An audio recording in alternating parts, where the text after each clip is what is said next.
Hey guys, how's it going? Hope you're doing well. My name is Crown, and today I'm going to read you some very interesting stories that I hope that you're gonna love. And now, without further ado, let's go!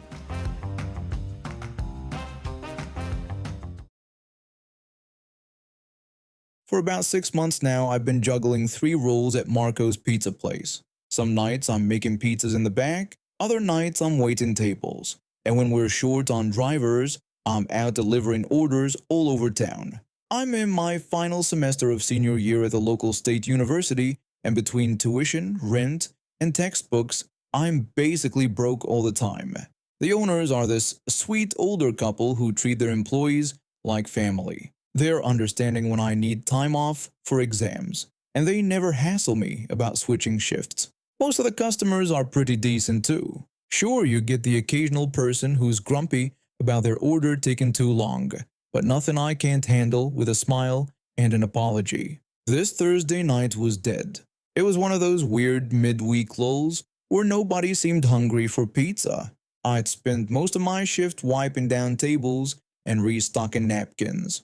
Around 8 o'clock an order finally came through, large cheese pizza and an order of breadsticks. Nothing fancy. The other driver had called in sick, so I was the only one available to take it out. I loaded up the warming bag, grabbed the receipt, and headed to my beat-up Honda. The address was for an apartment complex on the east side of town that I'd never delivered to before. When I pulled up, I immediately got this weird feeling in my stomach. The place looked rough, peeling paint, broken railings, trash scattered around the parking lot. Some of the windows had boards over them. I'm not trying to judge people based on where they live, but the whole vibe just felt off. I parked and found the building number, noticing a security camera mounted near the entrance. That made me feel a tiny bit better, like at least someone was watching.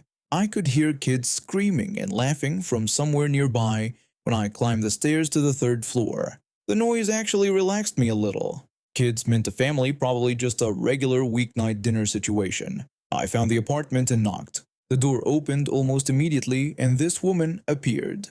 She was probably in her 30s, hair pulled back in a messy ponytail, wearing sweatpants and an oversized shirt. Behind her, I could see the apartment was small but surprisingly clean, given the chaos I could hear. 3 kids were running around, playing some kind of tag game. I started to ask if she had ordered the pizza, but before I could finish my sentence, she reached out and grabbed my forearm. Her fingers dug in when she tried to yank me through the doorway. She exclaimed that I had finally arrived and that it was about time I got there. I jerked my arm back and stumbled backward a couple steps, nearly dropping the pizza. I told her to back up and asked what she was doing. She asked if I was delivering her pizza. I cautiously confirmed that I was. Then she told me I was going to serve them.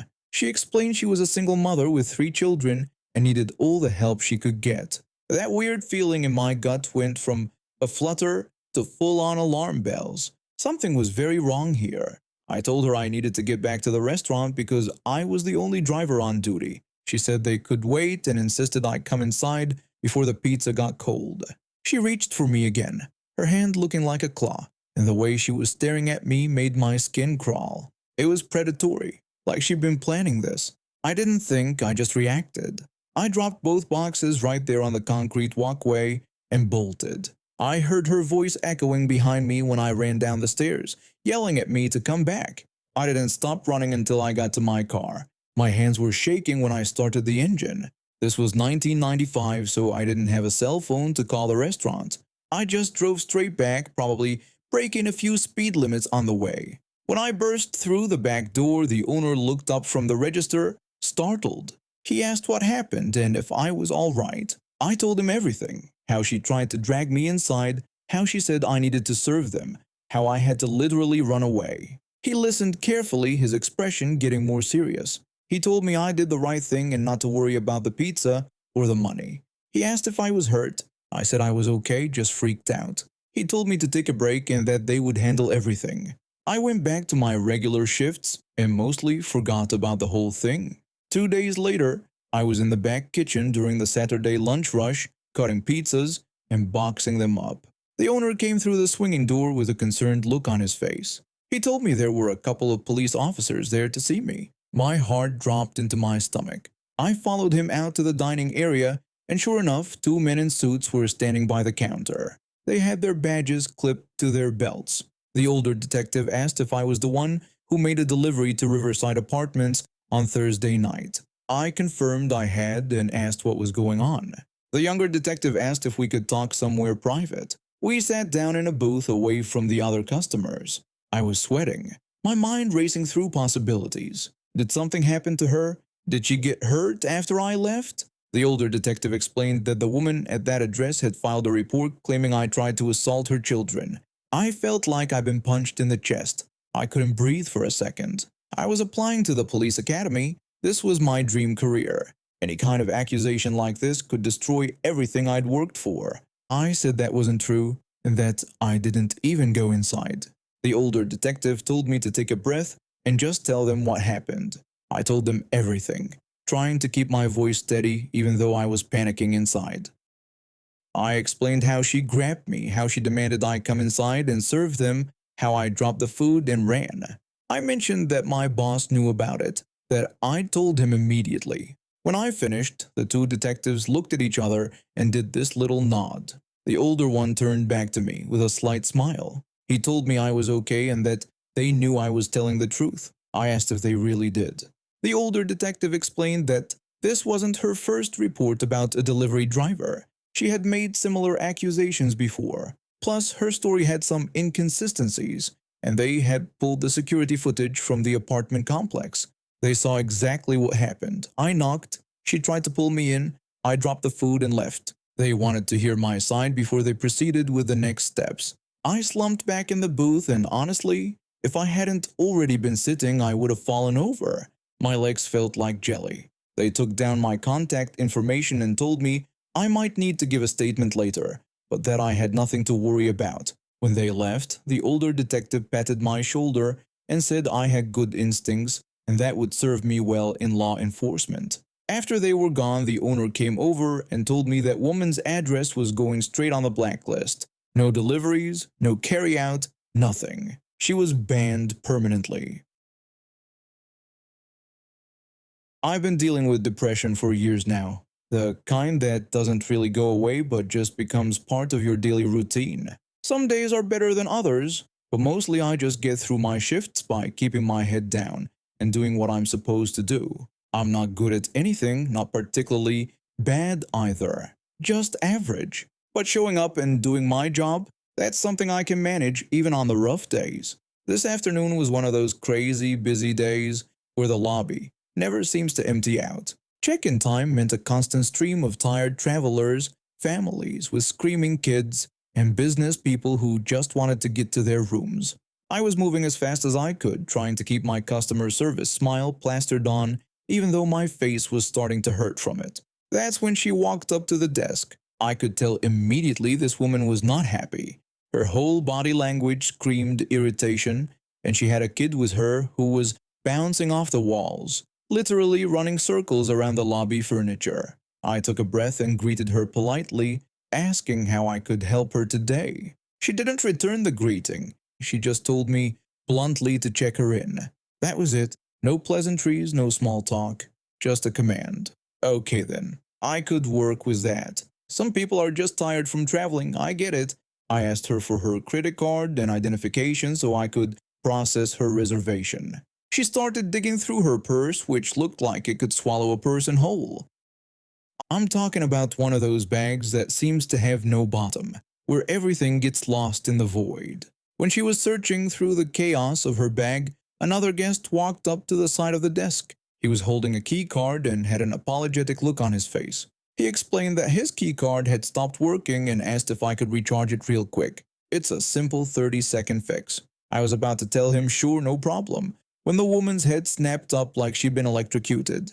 She told him sharply that I was checking her in and that he needed to go to the back of the line and wait his turn. I blinked. The other guests in line behind her looked just as confused as I felt. The guy with the key card looked embarrassed and tried to explain himself. He said he just needed the key recharged quickly because his service dog was in the room and he needed to get back in soon. The woman didn't care. She told him that she had a kid so he should go away. The way she said it with such venom made my stomach drop. This was escalating fast and I knew I had to intervene before it got worse. My manager always told me to handle situations professionally, and even though part of me wanted to just finish checking her in and avoid confrontation, I couldn't let her talk to other guests like that. I spoke up, asking her to please not use that kind of language with our guests. She turned that look on me and I saw something ugly in her expression. She told me to shut up and do my job, then added that she didn't need me telling her how to act. And then she called me an addict. The lobby went quiet. I mean dead silent except for her kids still running around. I felt my face flush hot, then cold. Addict? Where did that even come from? I could hear whispers starting up behind her in the line. Several people were now staring at her with open hostility. I felt my jaw clench, but I forced myself to stay calm. I just wanted her gone at this point, so I processed her check-in as quickly as possible, barely looking at her when I handed over the key packet. She snatched it from my hand and left. The guest who had been standing behind her in line immediately gestured for the man with the service dog to go ahead of him. He told the guy to go ahead and get back to his dog. I recharged the key card and the man gave me a nod of understanding before heading to the elevators. I took a breath and got back to work, helping the next person in line. I was halfway through their check-in when I heard her voice again. She came storming back, announcing loudly that the room wasn't the king suite she wanted. She had cut right back to the front of the line, completely ignoring the 4 people still waiting.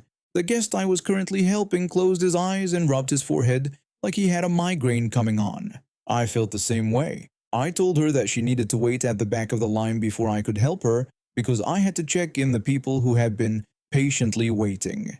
Several people in line nodded their agreement, but she wasn't having it. She demanded to speak to my manager immediately.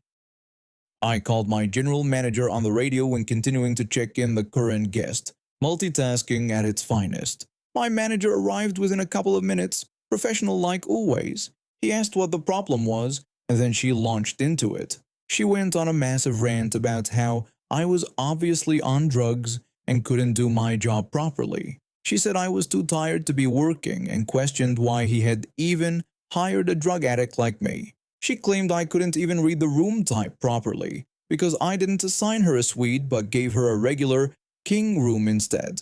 She said he should fire me if he had any good sense. She added that she had a child and didn't need shoddy service like this when she could go 2 miles up the street and get 10 times better service for $10 more. She kept going for a while longer, but that was the general idea of her complaint. I stood there frozen when she tore into me in front of everyone. The other guests were staring at her. Part of me wanted to defend myself, to explain that she hadn't even booked a suite and wasn't a member eligible for an upgrade. But I knew better than to argue with an angry guest. I just had to stand there and take it. My manager listened to the entire thing without interrupting. When she finally ran out of steam, he simply nodded and told her that if that was the case, then he strongly encouraged her to do exactly what she suggested and go to that other hotel. You could have heard a pin drop. The woman's mouth fell open. She clearly expected him to grovel and offer her free upgrades or something. Instead, he just told her to leave. She stood there sputtering for a moment, then huffed loudly and announced that she would do just that. She walked off to the elevators to get her things. 10 minutes later, she came back down with her kid and luggage, walked to the desk, and demanded we cancel her reservation. I processed the cancellation without a word. She left in a fury, the door slamming behind her. My manager put his hand on my shoulder and told me not to mind what happened. He said I did good. He then turned to apologize to the guests for the commotion. The man who had been waiting in line during the whole ordeal looked at me and said he thought I handled that well. He added that he would have lost his temper if he were in my position. I just shrugged. It was all part of the job. Another day, another difficult guest. At least this time someone had my back. For about 4 years now, I've been working as an external developer for this mid-sized software house that handles multiple projects for various clients. When I first started, I was nervous about being an outsider, but the team made me feel welcome from day one. My team leader was incredible at his job. He had this rare combination of being technically brilliant while also understanding how to manage people without being overbearing. He could debug the most complex code in minutes and still find time to help junior developers understand basic concepts. Working under him felt less like having a boss and more like having a mentor who genuinely cared about your growth. Our manager at the time was equally great. He understood that we were developers, not bureaucrats, and he structured our workflow accordingly. The company had this tracking software where all projects were broken down into steps, and we had to log our hours against each step. The system itself was clunky, but our manager made it bearable. He kept the project steps broad, things like analysis, initial setup, development, release, and maintenance. Simple, straightforward, easy to navigate. The way it worked was that each step had a budget cap. Once you hit that cap, you technically couldn't log any more hours, which meant you weren't supposed to work on that task anymore. Company policy said that if we encountered any issues like missing steps or reached budget caps, we had to tell our direct superior, which was my team leader. He would then tell our manager, who would increase the cap or add the necessary steps. But our manager was smart. He knew this chain of command was inefficient and wasted everyone's time. So he told us to just mark our timesheets locally, keep working, and he'd gather all the cap increase requests together and handle them in one go. Then he'd let us know when we could input everything into the system. It saved us hours of administrative nonsense and let us focus on actually building software. Everything was running smoothly until about 6 months ago, when the company got acquired by some hedge fund. Almost overnight, the entire culture shifted.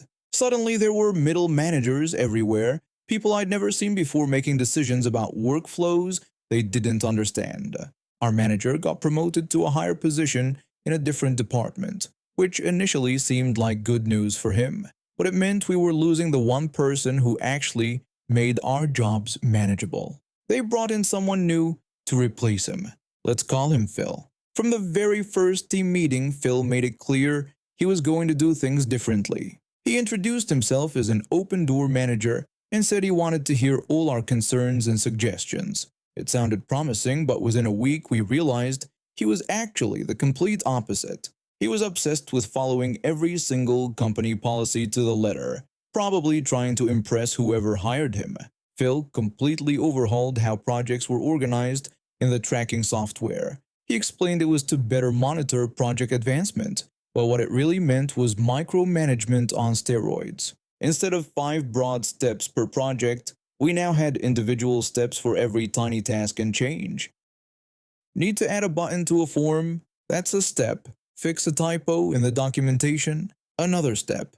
Update a library dependency? You guessed it, another step. And remember, if the step wasn't in the system, we couldn't work on it. So we constantly had to wait for steps to be created before we could do anything. Phil also made daily timesheet input mandatory. We had to log our hours by the next day at the latest, no exceptions. He said it would make us more responsible about marking project progress. The problem was that he also slashed the budget caps for each step. We'd barely get halfway through development on any feature before hitting the cap and being unable to log any more time. So we did what we were supposed to do according to company policy. We started asking Phil to create new steps and raise budget caps, but Phil would immediately redirect us to our team leader.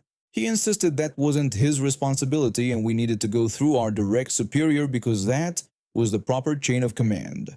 My team leader's job became a nightmare. He spent half his day just emailing Phil about creating steps or raising caps. We all felt terrible about it because we knew we were drowning him in requests, but we had no choice. He even tried talking to Phil about relaxing these policies. He explained to Phil that the system wasn't working and we were spending more time on administrative tasks than actual development. He asked if they could simplify the process. Phil responded by saying that company policy was company policy, and if the team was struggling to keep up, maybe we needed to manage our time better. By the end of the month, everyone on our team and several others were behind on timesheet input. Some tasks hadn't even been started because the steps didn't exist in the system yet. Phil called a meeting with all the affected teams and absolutely lost it on us. He went on a rant about how it was completely unacceptable that we were all taking too much time to complete basic tasks. He said the delays were hurting the bottom line and making the company look bad to clients. He demanded immediate improvement from everyone. He singled out my team leader specifically, claiming he wasn't communicating issues quickly enough. Our team leader probably lost some bonuses that month, bonuses he never had problems getting when our previous manager was in charge. I could see the frustration building in his face, but he kept his composure. My team leader asked Phil if he could have a few minutes after the meeting to speak with our team. He said he wanted to make sure we were all on the same page about how to handle these issues going forward. Phil agreed but insisted on staying to hear what would be said. After everyone else left, my team leader addressed us with this eerily calm demeanor. He told us that from that point forward, it was imperative that we tell him, and only him, about missing steps or reached budget caps the moment we noticed them. He emphasized that we must send him an email, and that only email requests would be accepted from now on. No instant messages, no verbal notifications, only email. We all nodded, a bit confused about why he was being so specific about it. He continued by explaining that the email must have a precise subject line format. For missing steps, we had to use the format with the project name, step name, and the word missing. For budget caps, we had to use the project name, step name, and mention that the cap was reached. He stressed that this was very important, and we should not deviate from this format. He kept emphasizing the subject line format, and the way he was looking at us made it clear he had something planned. We didn't know what, but we trusted him. So we started doing exactly what he asked. Every single time we encountered an issue, we'd send him an email with the exact subject format he specified. Within the first day, I must have sent him a dozen emails. I felt bad flooding his inbox, but he'd been very clear about what he wanted. A few days passed, and then one morning Phil came storming into our work area. He yelled at my team leader that his behavior was completely unacceptable and that he'd scheduled an urgent meeting with the higher-ups in 10 minutes. He demanded that my team leader come with him immediately. My team leader just calmly stood up and followed him out. The rest of us sat there stunned, wondering what had happened. About 30 minutes later, my team leader came back with his satisfied smile on his face. Behind him, Phil walked in looking absolutely defeated, avoiding everyone's eye contact. We waited until Phil was gone before asking what happened. My team leader explained that he'd set up an automatic forwarding rule in his mailbox. He told us that every email with those specific subject patterns we've been using got immediately forwarded to Phil with a polite message telling him that the team had brought certain issues to his attention. The message would say that the team had notified him that a specific project was missing a step or had reached its budget cap. One of my colleagues started laughing and asked if he'd been automatically forwarding every single one of our requests directly to Phil. My team leader confirmed that he had forwarded every single one. He said that in the last few days, he'd probably sent Phil over 200 emails. He explained that Phil had tried to tell the higher-ups that he was spamming him and not following proper procedures, but the leadership team had reviewed the situation and determined that no company policy was violated. These were all legitimate work-related emails, and it was Phil's responsibility to manage them appropriately. That's when I understood the brilliance of what he'd done. By following company policy exactly as written and creating a paper trail of every single issue, he'd proven that he was immediately notifying Phil about problems. There was no way Phil could blame him for delays anymore. My team leader added that he now had documented proof that he was notifying management the moment issues arose. Nothing could be pinned on him or any of us anymore. I left the company about 2 months after that incident for an opportunity closer to home, but I kept in touch with some of my former colleagues. They told me that about 4 months later, Phil was demoted and transferred to a position with much less responsibility. Meanwhile, my former team leader got a promotion and a significant raise. And now we have reached the end of today's stories. Thank you for watching, and see you next time.